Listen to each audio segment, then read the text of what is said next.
అసమ్మతివాదులు మొత్తం ప్రెస్ మీట్లు పెట్టి మాకు స్థానికులు రావాలని అంటున్నారు. దీన్ని ఎలా మీరు దయచేసి ఒకటి ఫస్ట్ ఆఫ్ ఆల్ మీడియా మీ హృదయంతో అడగాల.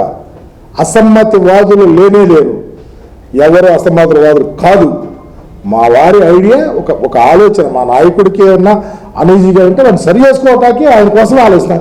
అసమ్మతివాదులు అనే ఆలోచన మాకు అందరూ సమ్మతివాదులే, మమ్మల్ని ఆశీర్వదిస్తున్నారు. మేము గెలవబోతా ఉన్నాం మీ ఆశీస్సులతో కూడా. దయచేసి మీ మనస్సులో మా విషయంలో ఏదన్నా వేరే అభిప్రాయం ఉంటే ప్రక్కన పెట్టండి. కలిసి నడుద్దాం, కాపాడుకుందాం. ఈ నియోజకవర్గం కాదు, ఈ జిల్లాలో ఒక మ్యాగ్నారిటీ సిస్టాన్ని తీసుకుని వద్దాం. గౌరవ ముఖ్యమంత్రి గారి యొక్క ఆశీస్సులు మెండుగా ఉన్నాయి. పెద్దలందరూ ఆశీస్సులు తీసుకుంటాం. నియోజకవర్గ ప్రజల కష్టాన్ని నమ్ముకున్నటువంటి వాడు నేను.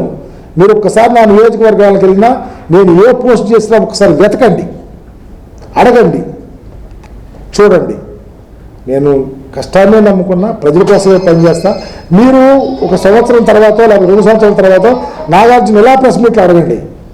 ఎంత కమిట్మెంట్గా పనిచేస్తామో, ఎంత కాన్సన్ట్రేటివ్గా ఉంటామో, ఎంత అబిలిటీతో పనిచేస్తామో, ఎంత మ్యాగ్నానిటీతో పనిచేస్తామో అవన్నీ మీరే అడుగుతారు. ఎందుకంటే నా దగ్గర ఎవరో స్టూడెంట్గా ఉండొచ్చు. ఇక్కడ మీరు ఎవరిని అడిగినా, నేను విద్యార్థి రాజకీయాల దగ్గర నుంచి నేను ప్రొఫెసర్గా చేసినా, ఎస్సీ కమిషన్ చైర్మన్ చేసినా, 2-3 సార్లు పోటీ చేసి ఓడిపోయినా, మరలా గెలిచినాక ఎమ్మెల్యే అయినా, మంత్రి అయినా, ఈ రోజుకి నా కాన్స్టిట్యూన్సీను ఎవరిని అడిగితే చెప్తారు నా పైతనం. అందుకని ఎవరిని పోగొట్టుకోను. ఒకవేళ ఎవరన్నా నా మీద వేరే అభిప్రాయం ఉన్నా, నన్ను తిట్టినా, వ్యతిరేక భావంతో ఉండినా వారిని సరి చేసుకొని వాళ్ళ ఆశీస్సులు తీసుకొని ముందుకెళ్తాను. ప్రొసీజర్లీ రాష్ట్రంలో ఏది రిక్రూట్మెంట్ చేయాలో, ఏది అవసరమో, వ్యాయామం ఉపాధ్యాయులు కూడా అవసరం. ఆ కోణంలో సంబంధిత మంత్రి గారు, ముఖ్యమంత్రి గారి ఆదేశంతో వర్కౌట్ చేస్తూ ఉన్నారు. అన్నీ జరుగుతాయి.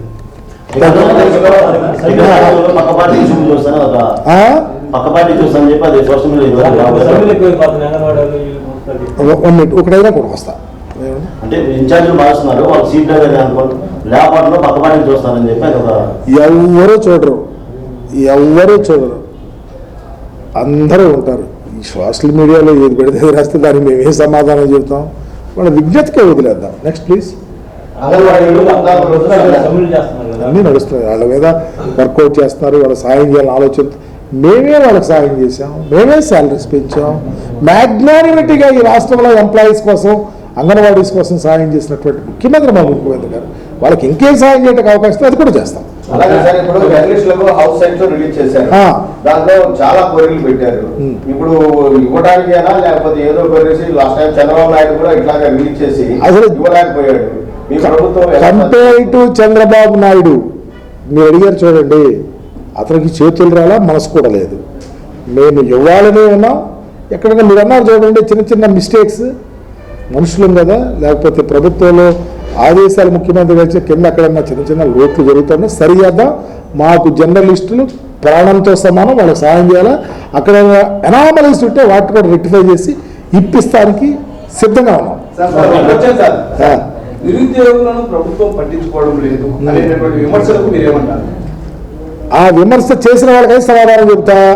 మీరంటా లేదు, చంద్రబాబు టైంలో ఎన్ని ఉద్యోగాలు ఇచ్చాడో, మేము ఎన్ని ఇచ్చామో, ఉద్యోగుల మీద మాకెంత అభిప్రాయం ఉందో, ఉద్యోగుల కోసం మేము ఏం చేస్తా ఉన్నామో, ఇంకా ఏం చేయాలనుకున్నామో, అలాంటి నిరుద్యోగులుగా ఉన్న కుటుంబాలను ఏ విధంగా ఆదుకుంటున్నామో